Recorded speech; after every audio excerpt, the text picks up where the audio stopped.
آج کے اس مقابلے کی دوسری مقررہ ہیں اسالہ آفتاب۔ اسالہ آفتاب سے ملتمس ہوں کہ وہ تشریف لائیں اور اظہار خیال کریں۔ بسم اللہ الرحمن الرحیم۔ یہاں پر پھول کھلتے ہیں، میں دیکھتی ہوں کہ شفق پر یہاں مسکراہٹوں کا پہرا ہے، منظر یوں بدلتا ہے، میں دیکھتی ہوں کہ دوسری جانب سجادوں نے میرے کشمیر کو گھیرا ہے، یہاں پر ظلم و بربریت ہے، یہاں کی درسگاہوں کو مقتل گاہیں بنایا جا رہا ہے۔ میرے کشمیر میں تو ٹھنڈے پانی کی ندیاں بہتی تھی، اب خون کی نہریں بہتی ہیں۔ میں دیکھتی ہوں کہ میرے سامنے ایک جنازہ ہے، اس جنازے سے لپٹی اس کی ماں، بہن اور بیوی جو رو رو کر پکار رہی ہیں، یا خدا یا خدا، یہ جنازہ کون اٹھائے گا؟ مگر جناب صدر، ظلم پھر ظلم ہے، بڑھتا ہے تو مٹ جاتا ہے، بڑھتا ہے تو مٹ جاتا ہے۔ جناب والا، ذرا تاریخ کے اوراق پر نظر دوڑائیں تو اس بات کا ادراک ہوتا ہے کہ 1947 سے لے کر اب تک 5 لاکھ سے زائد معصوم کشمیریوں کو شہید کیا گیا۔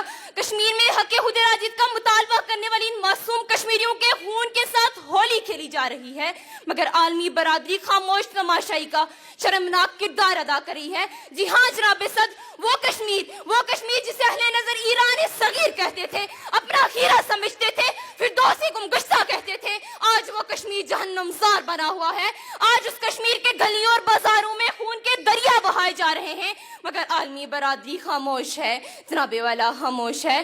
جناب صدر، آپ سن سکتے ہیں تو سنیے، لاتعداد عورتیں بیوگی کی زندگی گزار رہی ہیں، ہزاروں جوان اپاہج اور نکارہ کیے جا رہے ہیں، بچیوں کی عصمت دری کی جا رہی ہے، ہزاروں بچے یتیم اور بے سہارا بنا دیے جا رہے ہیں، مسلم نوجوانوں کو اغوا کیا جا رہا ہے۔ جناب صدر، میں تو کہتی ہوں کشمیر میں ماتم یوسف ہو رہا ہے، ہر آنکھ یعقوب وار رو رہی ہے، لیکن کسی کو کچھ سنائی اور دکھائی نہیں دے رہا۔ آتی ہے صدا سوختہ لاشوں سے مسلسل، آتی ہے صدا سوختہ لاشوں سے مسلسل، انسان کو آواز دو، انسان کہاں ہے؟ جناب صدر، اس وقت کو یاد کیجئے جب سرچ آپریشن میں بھارتی افواج گن شپ ہیلی کاپٹر استعمال کر رہے تھے، انٹرنیٹ سروسز معطل کی جا رہی تھی، تعلیمی ادارے بند کیے جا رہے تھے، کہاں تھی عالمی برادری، کہاں تھی عالمی طاقتیں؟ جب 2017 میں کشمیریوں پر پیڈ گن استعمال ہو رہی تھی، جب 2016 میں کشمیریوں کا قتل عام ہو رہا تھا، کہاں تھی عالمی طاقتیں، کہاں تھی عالمی برادریں؟ جناب صدر، وہ کشمیر جسے یاران جہاں کہتے ہیں کشمیر ہے جنت، جنت نہ کسی کافر کو ملی ہے نہ ملے گی۔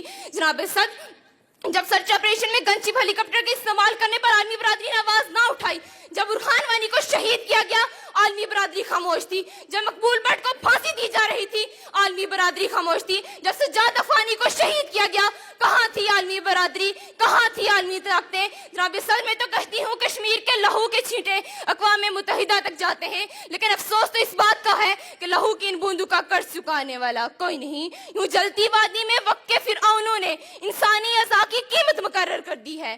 کانپ اٹھتا چلاتا آہو فغاں کرتا، کانپ اٹھتا چلاتا آہو فغاں کرتا، سانس لیتا اس دور میں گر ہٹلر کوئی، چنگیز کوئی۔ جناب صدر، اب تو بھارت دفعہ 35 کی آڑ میں آ کر کشمیریوں سے ان کی جائیدادیں چھیننا چاہتا ہے، ہندوؤں کو لا کر آباد کرنا چاہتا ہے تاکہ مسئلہ کشمیر کو ہمیشہ کے لیے دفن کر دیا جائے۔ لیکن جناب والا، میں کہتی ہوں وہ وقت آ گیا ہے جب ہمیں آواز اٹھانی ہوگی، کیونکہ ہم جانتے ہیں آسمان جلتی زمین پر نہیں آنے والا، اب کوئی اور پیغمبر نہیں آنے والا۔